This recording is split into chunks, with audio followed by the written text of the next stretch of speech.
Professor Jarvis, Lecture 3, Management and Human Resources, Marketing and Sales in Sport. What does HR mean? HR and human resources implies that people have capabilities that drive organizational performance.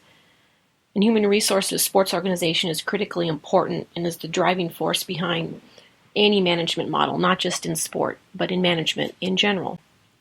Volunteers are a key component for human resources in sport. Many organizations have volunteers in place of structured payroll for staff. Lots of examples you'll see revolve around Special Olympics. And most importantly, Special Olympics World Games is being held this summer in Los Angeles. And they have a very detailed volunteer structure base. They're expensing me for staffing a large event like that requires thousands of employees. Volunteer motives are something that we look at as well. A lot of people are attached to an organization because they might have had folks who have participated in certain sports. For Special Olympics, for example, many have relatives or friends that might have athletes with special needs that have participated and feel that they want to give back to the organization, and that motivates them to volunteer and give of their time. But again, volunteers affect the bottom line when we talk about business structure because it affects the offset of your expenses when you look at your budget. Volunteers essentially can replace some staff members and help financially in your bottom line. Your volunteers really can be your best asset at times. So when we talk about Special Olympics and community centers and college and professional organizations all utilizing volunteers, we see that in many events. Some events you'll see that are national events, some are local. Less attention might be given to those events, but the need is still there for volunteers to help an event run and to be successful. In addition to just Special Olympics, we talk about community centers, colleges, and professional organizations. If you talk to managers and folks who are in charge, you'll see that there are a vast number of volunteers that they require to run events and to offset their costs. So when we talk about paid employees and human resources, those are the people who you have on your staff. When we talk about interviewing techniques and what you say and how you conduct an interview and how you interview a potential candidate, there's questions that you can ask and questions you can't ask, but some of the interview questions you're going to come across or that you should be asking potential candidates would be, what is your greatest strength? What is your greatest weakness? Why would you be a great fit for the organization? Tell me an example of when your leadership characteristics were spotlighted. That's a big one. You want to make sure people have leadership ability, really no matter what level you're hiring them at. And then the open-ended questions about, tell me about yourself and about your family and about your passion for sport are critical for you in making a decision if they're going to be a good fit or not. Educational background's always important. If you're in a position where it's an upper level executive position, you're going to want to make sure and verify their college graduate certifications are in place and in order. You want to look at past employment as well. And in the sport industry, it is a very small world. No matter what sport, what level of sport, most managers, people who are an executive level, know each other. Even though we are looking at a vast array of different sports, usually a phone call away is how a manager will be able to get a reference on someone who's applying for a position. And oftentimes, those references are given to employees on a personal basis. So past employment is critical. So leaving a position in a good way, leaving a good bridge is also helpful in you receiving your next position and for you accepting them into the next position as a manager. When we talk about interviewing candidates and what we're looking for in an employee, as a manager, phone interviews are always helpful if you have someone who's out of state or out of the country, in really seeing if there would be a good fit in the initial process. Gaining an idea of their background and their passion just over the phone will give you an inclination if it's worth to bring them out for an in-person interview. And that also helps with phone interviews if you have a large pool of employees and potential candidates. You can weed some out simply by phone interviewing, knowing the ones that won't fit. And getting to know the candidate is important, not just about the resume. The resume will tell you a story and a backdrop on the person, but getting to know the candidate and asking key questions. References are always really important. And sometimes there's a need for a second or third person to be in an interview and conduct a panel interview. That second or third person could ask questions that you would normally not ask. And it's nice to see the response from the candidate when they're asked a question from someone else. Every job should have a job description that details out the general overview of what the job entails with specific duties. Salaries and hours will be discussed upon the final hiring process. Those questions could be asked also in the interview process, and you can give a general idea of salary and hours. But the job description should have that laid out, and task-oriented and global goals of the position is important. Job descriptions are general in nature, and most often you'll see a disclaimer at the bottom of a job description that says anything also above and beyond the duties here are requested by the manager. That's always a nice way of saying anything that they're asked to do they should be doing. And that's always a nice thing to have. You don't want an employee who is only going to live by the job description and say to you at the end of the day that that's not my job. You really want a team player invested, and that's part of the interview process, is trying to weed that out and find the best candidate for the position. Most importantly, when you are looking at candidates for positions, take your time in hiring the right person for the job, but don't feel bound to keep them. You need to fire quickly if they're not the right fit.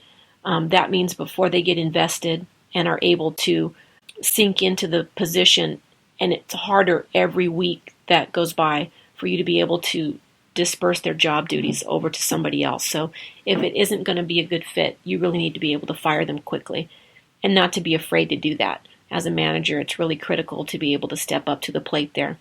The wrong person can be a cancer to your organization, and you've got bigger problems on your hands then. Training a new employee, there's lots of different ways to do that. In your text, it talks about mentoring and shadowing, instruction, observation, interaction. Mentoring and shadowing is probably my favorite because it's actually hands-on, where they can actually shadow someone, and putting another employee or yourself in a mentorship role to be able to give them the tool sets to do their job well is really important. Instruction comes in with staff training or job description training. An observation of other employees is also helpful, and they should be doing that anyway. When they get onto the job, they should be wanting to learn how other people are doing and what they're doing. And then interaction with other employees where they can be mentored by their peers. Comes back to mentoring and shadowing is also a great way for them to feel comfortable and to get invested in their role. When we talk about leadership, there's different types of leadership. Frontline manager are those who are invested at the front line, as it describes, and are in the trenches with the staff. And then there's a supervisor over those employees who does a lot of the detail work, but also supervises the team. And then an executive is more of a global thinker and looks at strategy for the team and the organization. And then there's an owner. And owners usually are silent owners. You have some owners who are more involved, and the executives answer to the owners ultimately at the end of the day. When we talk about leadership in general, there's two different types of leadership styles to look at. One is transactional and the other is transformational. Transactional leadership is more of an operational mode and often uses incentives to motivate employees to perform, which is more of the day-to-day operational type of a leader. And then the transformational goes beyond day-to-day and crafts strategies for taking the team to the next level of performance and success. Focuses on team building, motivation, and collaboration. And by far, transformational leaders are more dynamic, really relate to their team members, and really develop relationships amongst the team. So if you have a choice of transformational or transactional leadership, transactional leadership is a little bit more dry, I'll say, and transformational leadership is much more embedded and well received. When we continue to talk about human resource management in sport, there are components to that in decision making, components of running an organization. There's participating pieces and then there's autocratic pieces. There's advantages and disadvantages of each of those. Employees that participate in decision making feel invested. They also have a sense of pride. The autocratic form is a little different, and it is much more of a style of the bosses telling the employees how things are done. And both have their advantages and disadvantages depending on the intake and how it's received by the employees. In professional sports organizations, you'll see a lot autocratic forms of leadership, a lot of coaching styles. Coaches' backgrounds come into executive business meetings, and that's the way coaches run teams. And so that'll fall into how they run programs and also facilities and just sports business in general. You'll see many more of the participative pieces, those executives who have backgrounds in business, more of the human resources side. It's more of the warm and fuzzy side of it, but there definitely are advantages to both, and a blend between the both makes really successful organizations flow well. So in performance reviews for employees, there are a few things to look at. Tracking job performance. Usually there are employee evaluations that occur either quarterly, some occur semi-annually, and some occur annually. And those are professional evaluations and those are formal evaluations. Most often it's a sit down and it's written. So there's an interview process to it and it's written and documented. And that keeps track of employee performance year to year or quarter to quarter, however it's done. But that's the way to gauge how your employees are doing. Large organizations who have thousands of employees sometimes don't get to know employees on a personal basis, and this is a way for them to track and gauge performance evaluations.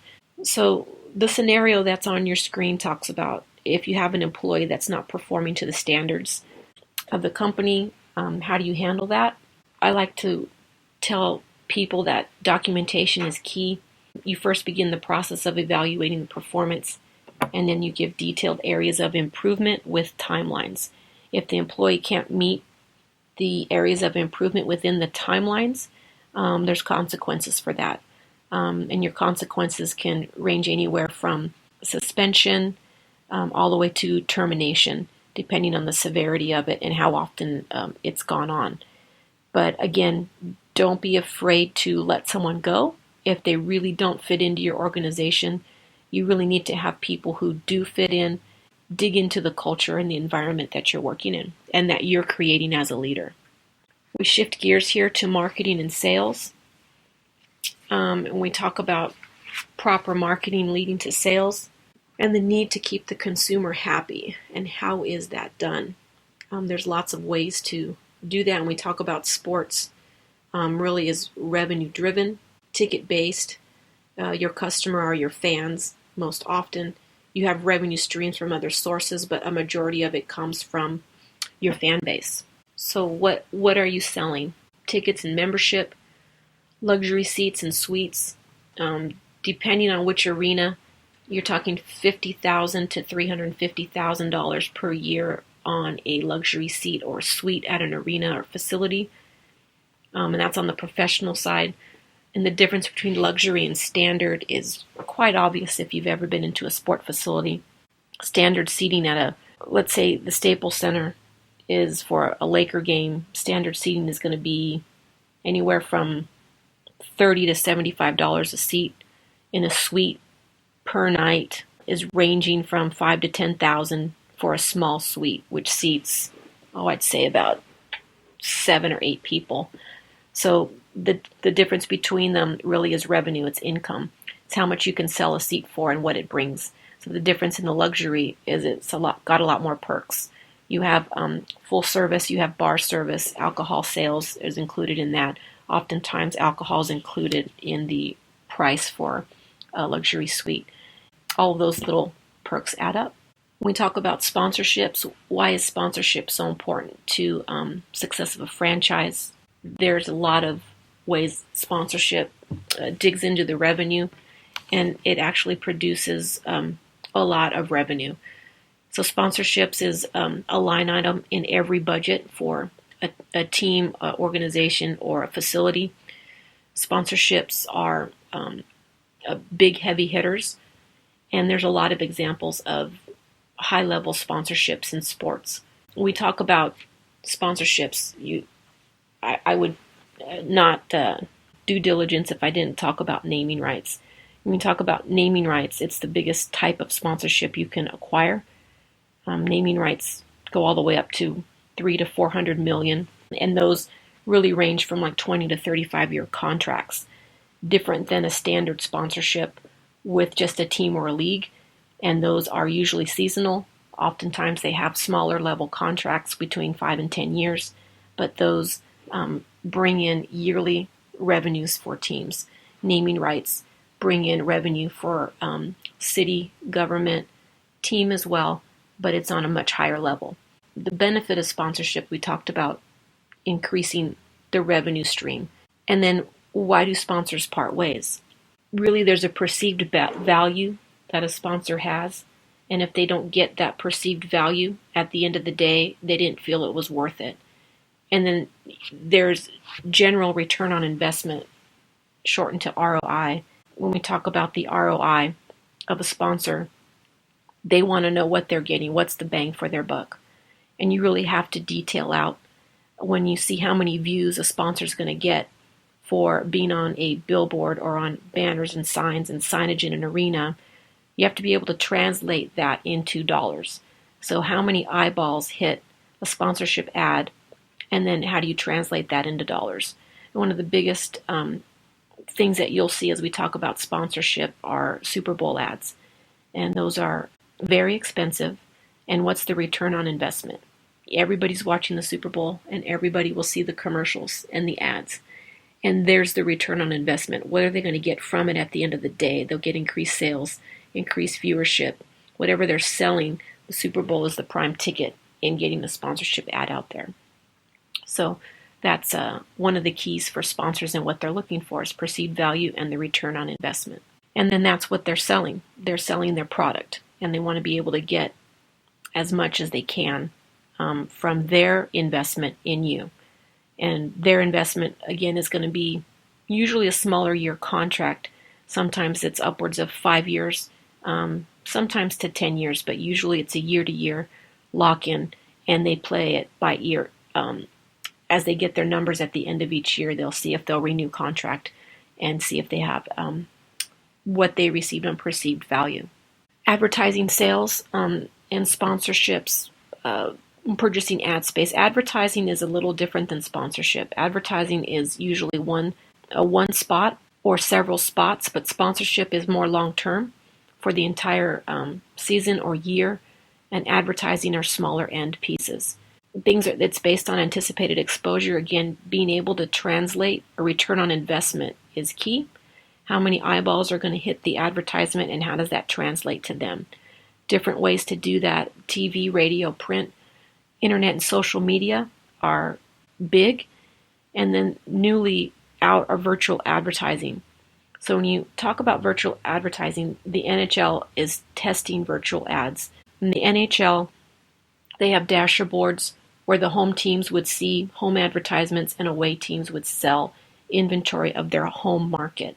That was tested out also in baseball a few years back, Major League Baseball. It went pretty well, but now the NHL is attempting to do that to see if they can gain more exposure and get more people to purchase advertising sales per game. So the bottom line is there's big money in advertising. Sports entities rely on advertising in some way or another, and that's across the board in community, collegiate, professional, and Olympic. And that's something that is key for revenue streams for sporting organizations.